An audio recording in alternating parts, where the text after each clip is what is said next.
नमस्कार जय जगन्नाथ। आउ वर्तमान आज टॉपिक हूँ छोट छुआ ठारू मोबाइल दूरे रखा निहाती दरकार।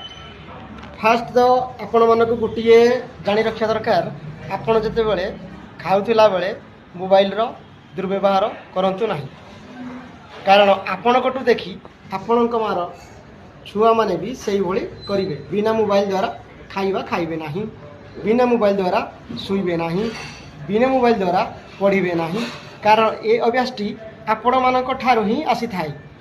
दयाकोरी सही अभ्यास आपण माने करंतु नहीं। दयाकोरी आपण खाइला बेले मोबाइल व्यवहार करंतु नहीं, आपण माने शुइला बेले मोबाइल व्यवहार करंतु नहीं, आपण माने पढ़िला बेले मोबाइल व्यवहार करंतु नहीं, कारण यही अभ्यासटी आपण मानक छुआ उपरे प्रभावित पड़ी थाए। कारण छुआ जो किसी खाद्य खाई थाए ताहा ता देहरे लगी न थाए। यही भली कि बहुत किसी लोक माने जागो भाई जागो पिलक ठारू मोबाइल लेके भागो। ये व्यतीत कहिबार कारण होउची आजिकाली मॉडर्न जुग हो गलानी। आपण माने दयाकोरी मॉडल भाव में चलतु नहीं, कारण से मॉडलटा भी आम दिन को दिन खराब हो आस। कारण चाइना मॉडल ज़्यादा दिन टिकता नहीं बोलते ना, ये चीज़ सेम है।